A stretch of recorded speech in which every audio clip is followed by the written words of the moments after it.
যদিও আমার মনে হয় জীবনে আজকেই প্রথম দেখা। আমি বহুবার রাজি সাহেবের কাছে ওনার নাম শুনেছিলাম, মনে মনে ভাবতাম যে নিজে যে ঢাকায় দেখা করে আসবো, সময় পাইনি বলে আসিনি। আজকে যেহেতু দেখা হয়ে গেছে, আমি নিজে কিছুক্ষণ শুনবো আজকে ওস্তাদের কথা। সেটা আমি ওস্তাদের জন্য অপেক্ষা করছিলাম অনেকক্ষণ। আমারে দাওয়াত দেওয়ার সময় বলেছিল রাত 9টা থেকে 10টা, 1 ঘন্টা। আমি সেই আশায় বসেছিলাম, কিন্তু ওনার মনে হয় অনুষ্ঠান ছিল, আসতে দেরি হয়ে গেছে। এই জন্য আমি নিজে ওনার ভক্ত। এ মাহফিলের প্রধান আলোচক আপনারা দ্বিতীয় বক্তা দিয়েছেন কেন? আমার সাথে যদি কোনো আলেম থাকে আমার নাম নিচে দেবেন। বাংলাদেশের প্রখ্যাত আলেমে দ্বীন, ইসলামিক চিন্তাবিদ, শিক্ষাবিদ, শাইখুল হাদিস, কুমিল্লার কৃতি সন্তান মুফতি আরিফ বিন হাবিব, আতালাল্লাহু উমরাহু ওয়া বারাকাল্লাহু ফি হায়াতি, বলেন আমিন। আমার রিমান্ডে প্রথম নিয়ে যে টর্চার করেছে আমার জীবনে ভোলার মতো না। এইরকম একটা চেয়ারে বসিয়ে এই হাতের সাথে ক্লিপ লাগিয়ে দিয়েছে। আমার আগে একজনকে নিয়ে গেল, ওরে দিয়ে আমারে দেখাচ্ছিল যে এইভাবে করে কিন্তু আমরা নখ তুলি। এই জন্য এখানে একটা চাপ দিয়েছিল, আর 4.5 বছর চলছে, এখনো মিলিয়ে যায়নি। আমার আগে যারে নিয়ে গেল, ভালো মানুষ নিয়ে গেল, আসার সময় দেখছে ও মা গো বাবা গো ওরে চিৎকার করছে। এই জায়গায় এরকম চেয়ারের সাথে ক্লিপ লাগায়, হাতের সাথে, গলার সাথে একটা বেড লাগিয়ে দেয়, মাথায় একটা টুপি পরিয়ে দেয় কালো, পেছনে তো হাত বাঁধা, ডান্ডা বেড়ি দেওয়া, মাজায় দড়ি টাঙিয়ে রাখে। একটা মেশিন আছে, এসে শুধু হাতের কাছে পায়ের কাছে ধরে, একেবারে মাপ দেওয়া, শুধু একটা টিপ দেবে, একবারে নখগুলো সব খুলে চলে যাবে। আরে নখ খুইলে আসলেও যদি ছেড়িয়ে দেয় তাও তো বাঁচা যায়, লবণ ছিটিয়ে দেয়। বিশেষ করে এই কয়েকদিনে আমি নারী কমিশনের রিপোর্ট 318 পৃষ্ঠা পুরাটা পড়েছি, একেবারে পুরাটা। আমার এই ছোট্ট মাথার ভেতরে দেখলাম 10টা কোরআনের আয়াত তারা ডাইরেক্ট অস্বীকার করেছে। ওস্তাদরা যারা আছে জিজ্ঞাসা করেন, কোরআনের 10টা না, একটা জের জবর পেশ অস্বীকার করলে তার ঈমান থাকবে? তো এই মানুষগুলো যে লাফায়, আর এদের পেছনে দেখছি কিছু মুসলমানেরা আছে, এদের বিবেক কি, এরা কি বন্ধক দিয়েছে?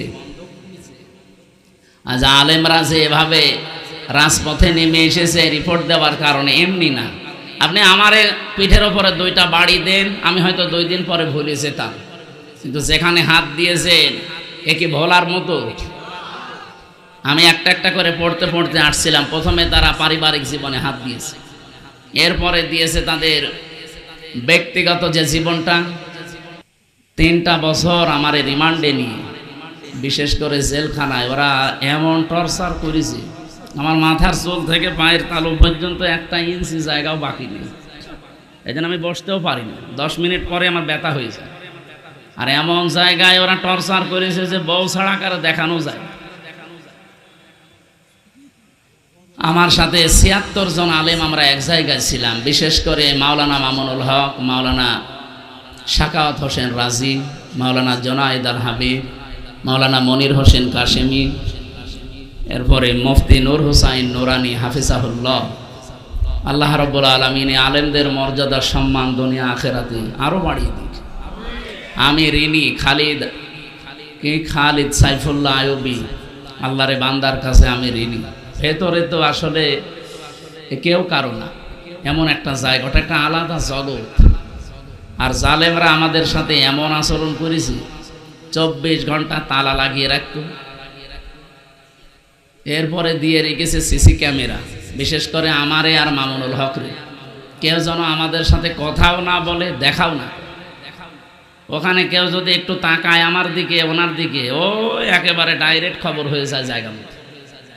সে এখন ওর চাকরি নিয়ে টানাটানি, আমার দিকে তাকাবে কি করে ওই দূর থেকে। আর যারা আসে অধিকাংশ পাহারাদারগুলো দেখতাম সব হিন্দু, দেবদুলা, সুব্রত বালা, আশিক কুমার, নয়ন ঘোষ, এত সব আল্লাহর ওলির নাম বলছি। এর কাছে কোনো আলেম সালেম আছে? দূর থেকে যদি বলতাম যে দাদা, সব সময় তালা লাগিয়ে রাখে 3 বছর একটা ঘরের ভেতরে, এইদিকে 3.5 হাত, এদিকে 2.5 হাত, আর সামনে আবার পায়খানা দেওয়া, ওর ভেতরে সব। 24 ঘন্টা এভাবে দিয়ে রাখেন। একটা বই নিয়ে আসতে পারেন, একটু পড়তাম। ও বই নিয়ে এসেছে বঙ্গবন্ধুর আত্মজীবনী, পড়ে আমি করবো কি? হুজুর এর ভেতরে জ্ঞান আছে। পরের সপ্তাহে বললাম যে একটা বই দেন, বই দিয়েছে বঙ্গবন্ধুর ছেলেবেলা। আচ্ছা আপনি আর বই পান না? পরের সপ্তাহে বই নিয়ে এসেছে বঙ্গবন্ধুর চীন সফর। বললাম আপনার বই দেওয়ার দরকার নেই, কোন মুসলমান কারারক্ষী আমার ভাগে পড়ে কিনা দেখি। পড়লো আশরাফুল নামে একজন, ওরে বললাম আপনার এখানে তো নাম লেখা আছে, দেখে অন্তত বোঝা যাচ্ছে আপনার ঈমান আছে। আপনিও ওদের মতোই, কিন্তু আপনার ঈমান আছে। আপনার নাম যেহেতু আশরাফুল, আপনি এটিএম আজহারুল ইসলামের কাছে যাবেন, ওই বিল্ডিংয়ে আছে হিমেলে, বলবেন হামজা বই চেয়েছে, দেখবেন বই কারে বলে উনি দেবেন। আল্লাহর বান্দা আমার প্রায় অনেকগুলো বই পাঠিয়েছিল, প্রোডাক্টিভ মুসলিম। এই বইটা আমার মনে হয় প্রত্যেকের পড়া দরকার, একবার জীবন পরিচ্ছন্ন হয়ে যাবে ইনশাআল্লাহ। এরপরে পাঠিয়েছিল তাফসিরে ফি জিলালিল কোরআন, তাফসিরে তাফহিমুল কোরআন, তাফসিরে ইবনে কাসির, তাফসিরে মারিফুল কোরআন, এইগুলো উনি পাঠিয়েছিল। কারণ উনি আছে আজ 13 বছর। আল্লাহর বিভিন্ন বান্দারা গিয়েছে, বিদায় নিয়েছে, ওনার কাছে বই রেখে গিয়েছিল, তাফসির রেখে গিয়েছিল। আল্লামা সাঈদীর যত বই সব ওনার কাছে ছিল। মাওলানা মতিউর রহমান নিজামী রহমতুল্লাহ আলাইহির যত বই, শহীদ আব্দুল কাদের মোল্লার যত বই সব ওনার কাছে দিয়েছিল। এই জন্য আল্লাহর বান্দা বাড়ি ঘর, মানে ঘরটা পুরা লাইব্রেরি, 300-র উপরে প্রায় বই আছে। এই 3টা বছর যেহেতু আলেমদের সাথে ছিলাম, বিশেষ করে সাকাত হোসেন রাজি সাহেব, ওনার কাছে আমি আরো বেশি ঋণী। আরবি গ্রামারটা আমিও কওমি মাদ্রাসায় পড়া, আমি শর্ট কোর্সে দাওরা করেছিলাম, কিন্তু আমার এই আলিয়া মাদ্রাসায় কামেল করতে যে, অনার্স মাস্টার্স করতে যে, বিশ্ববিদ্যালয়ে এদিকে পিএইচডির এই চিন্তা ভাবনায় যে, এদিকে আমার আর সময় দেওয়া হতো না। আস্তে আস্তে জানা জিনিসও ভুলে যেতাম। কিন্তু 3টা বছর আল্লাহ এমন একটা সময় তৈরি করে দিয়েছিলেন, ফাঁসির কন্ডেম সেলের ভেতরে, আর উনি আর আমি পাশাপাশি রুম। ওনার কাছে আমি অনেক ঝালাই করে নিয়েছিলাম। আল্লাহর বান্দা রাজি সাহেবকেও আল্লাহ যেন কবুল করেন। বাড়ি মনে হয় কুমিল্লার সন্তান। ফজলুল হক আমিনী রহমতুল্লাহ আলাইহির জামাতাও।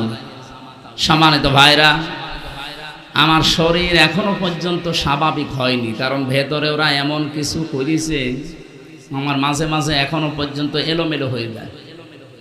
এই যে 8-10 দিন ছিলাম আমি ভেতরে হাসপাতালে। এই সাইটটা ডাক্তাররা বলছে, আমি সিঙ্গাপুরে, মালয়েশিয়া, থাইল্যান্ডে, ইন্দোনেশিয়া অনেকগুলো দেশে ঘুরলাম, যেখানে যেখানে দেখিয়েছে ওরা বলে এই সাইটটা একটু সমস্যা হয়ে এখনো আছে, কিন্তু সময় লাগবে স্বাভাবিক হতে।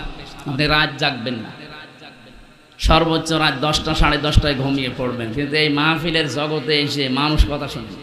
এরা আসলে তোলে রাত 10টা 11টা 12টায়। কালকে 11:30 12টার সময় আমি নেমেছি। একটা কথা হইল, আপনারা এত বলি যে 9টায় তুলে দেবেন, আমি 1 ঘন্টা 10-15 মিনিট কথা বলি, আমারে নামিয়ে দেবেন, আমি যেন 10টা 10:30টায় ঘুমিয়ে পড়তে পারি। যে গরু দিয়ে চাষ করে খাবেন, ও গরুই যদি মরে যায়, আমি তত কিছুদিন বেঁচে থাকি নাকি আমারে মেরে ফেলবেন? মুফতি ফখরুল ইসলাম ভাই আমার সাথে ছিল, মাঝে মাঝে আমারে বলতো, হামজা এই যে মানুষ শুয়ে থাকে, এটা যে কত বড় নিয়ামত আমি টের পেয়েছি।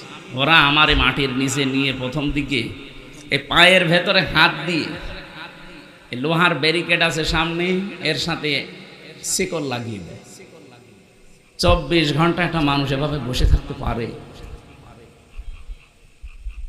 শুধু নাম শুনেছিলাম আমেরিকার ওই কারাগারে, কিন্তু বাস্তবে আমরা কিছু কিছু, আমার বিশেষ করে আমি এই আয়না ঘরে যখন ছিলাম প্রথম 10 দিন, আমি নিজে টের পেয়েছি যে মানুষের উপরে মানুষ এরকম অত্যাচারও করতে পারে। আর আমার এই কথাগুলো চিন্তা হয়, দেখি, আর মাঝে মাঝে মনে হয় যে এখনো যারা জালেমের পক্ষে সাফাই গায়, ওরা কি মানুষ? বলে কি করেছে আপা, আছে ওনার পালিয়ে চলে যাওয়া লাগবে। কি করেছে আপনার সাথে তো করেনি।